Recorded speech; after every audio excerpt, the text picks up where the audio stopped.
आपकी स्क्रीन पर लेकर आएंगे M&M। कल तिमाही नतीजे हमने देख लिए और दूसरी तिमाही में नंबर्स में कोई दिक्कत नहीं है। इनफैक्ट आय 10% बढ़ी, मुनाफे में 35% का इजाफा देखने को मिला, EBITDA ग्रोथ भी करीब करीब 24% रही, मार्जिन्स बढ़कर 18.3% पर रहे। अब कंपनी के ऑटो और फार्म सेगमेंट इक्विपमेंट का जायजा ले तो वहां पर भी ग्रोथ अच्छी खासी देखने को मिली। यहां से आगे की सिचुएशन कैसे पैन आउट हो रही है, कंपनी के प्रेसिडेंट और ग्रुप CFO अमर ज्योति बरुआ हमारे साथ है। मिस्टर बरुआ, स्वागत है आपका। इनफैक्ट स्ट्रॉन्ग क्वार्टर और मार्जिन्स ने एक्चुअली काफी बढ़िया प्रदर्शन दिखाया है। ये मार्जिन की ट्रैजेक्टरी क्या H2 में भी इतनी मजबूत आप रख पाएंगे? पहली बात तो आपके शो में आमंत्रित करने के लिए धन्यवाद। देखिए, हमें लगता है कि सेकेंड हाफ में अगर आप प्योरली क्वांटम में देखें तो प्रॉफिट डेफिनेटली बढ़ेंगे। परसेंटेज में 2-3 फैक्टर्स हैं जो डिटरमिन करेंगे कि परसेंटेज इससे बेटर हो सकता है कि नहीं। एक तो आप जानते हैं कि हम अभी ईवीज लॉन्च कर रहे हैं। हमने अभी थार रॉक्स लॉन्च किया है, जिसके काफ़ी एक्सपेंसेस रहते हैं ये इनिशियल लॉन्चेस में। ये बड़े प्रोडक्ट लॉन्चेस हैं, तो वो थोड़ा सा ऑटो मार्जिन्स को डिप्रेस करेंगे शॉर्ट टर्म में, काफ़ी शॉर्ट टर्म में। फार्म में जनरली क्या होता है, आप थर्ड क्वार्टर देखिए तो थर्ड क्वार्टर जनरली काफ़ी स्ट्रांग रहता है, लेकिन फोर्थ क्वार्टर में इन्वेंट्री ड्रॉडाउन्स होते हैं एक्सेट्रा, उसके कारण थोड़ा डिप्रेस हो जाता है। तो ओवरऑल क्वांटम में अगर आप देखें तो रुपीस क्रोर्स में देखें तो डेफिनेटली ग्रोथ होना चाहिए, लेकिन परसेंटेज में अराउंड सेम लेवल रहेगा या थोड़ा सा ऊपर नीचे हो सकता है। एक और चीज आपने एक बड़ी पॉजिटिव अनाउंस किया, आपने अपना ट्रैक्टर वॉल्यूम का गाइडेंस कल मेंशन किया, 1 से 2% आप बढ़ा रहे हैं। इसके पीछे क्या रूरल रिकवरी है या फिर अच्छा मॉनसून है? कैसे पढ़ा जाए इसे?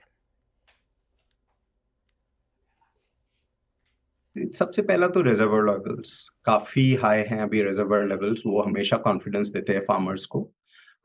उससे एक है। दूसरा, मंडी अराइवल्स 20% हायर थे अक्टूबर में, जो काफी पॉजिटिव साइन है। वो दिखाते हैं कि फार्मर्स का क्रॉप प्रोडक्शन काफी अच्छा रहा है।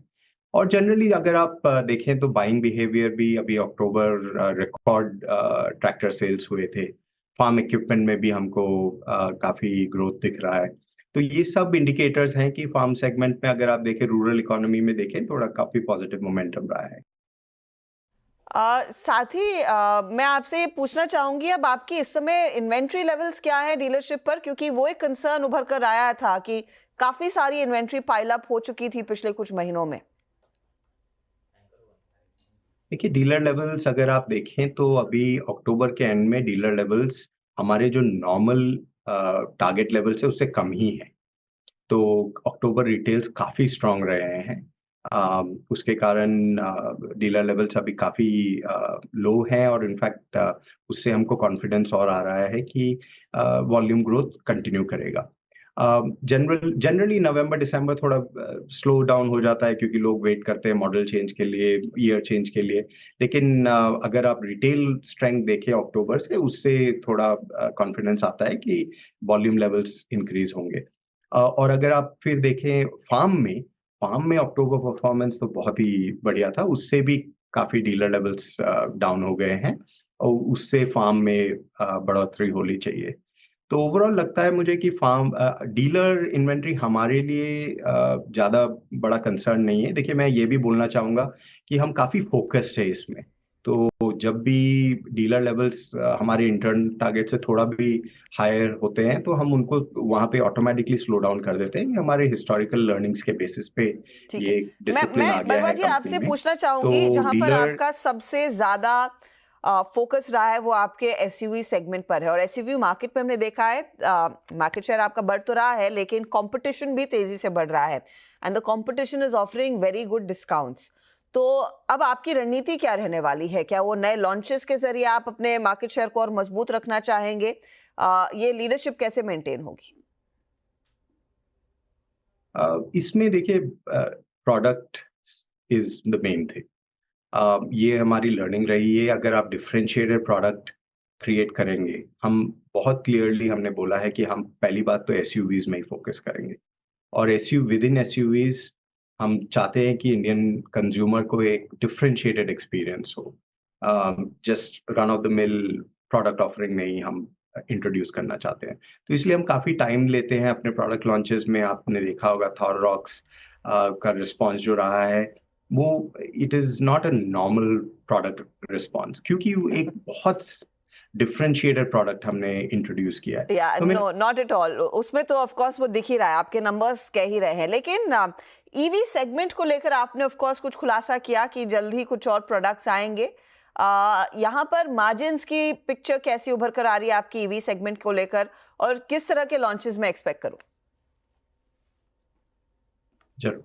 सो हम 2 ईवीज लॉन्च करेंगे, BE6E और XEV 9E।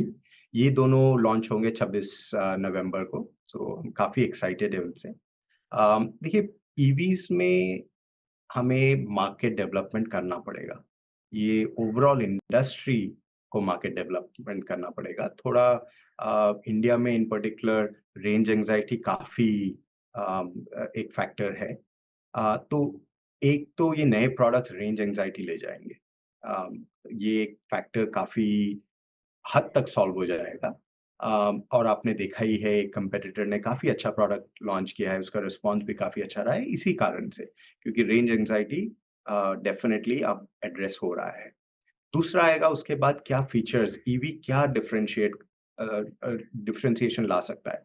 इसमें हमने काफ़ी फोकस किया है सॉफ्टवेयर में, इन व्हीकल एक्सपीरियंस पे, जो फीचर्स हैं उस पे। तो हमें लगता है कि ईवी एक डिफरेंशिएटेड प्रोडक्ट आएगा, एक प्रीमियम प्रोडक्ट आएगा जो हमारे कंज्यूमर्स को अट्रैक्ट करेगा। जी। और ओवर टाइम हमारा एक्सपेक्टेशन है कि it will be less about electric versus petrol diesel, it will be more about the experience. और वही हमारी स्ट्रैटेजी रही है, वो हमारा फोकस रहा है। बट थोड़ा मार्केट डेवलपमेंट डेफिनेटली करना पड़ेगा। बरुआ जी, बहुत बहुत शुक्रिया हमारे लिए समय निकालने के लिए, and good luck to you. I think 26 नवंबर का इंतजार रहेगा जहां पर आपकी 2 गाड़ियां लॉन्च होने वाली हैं।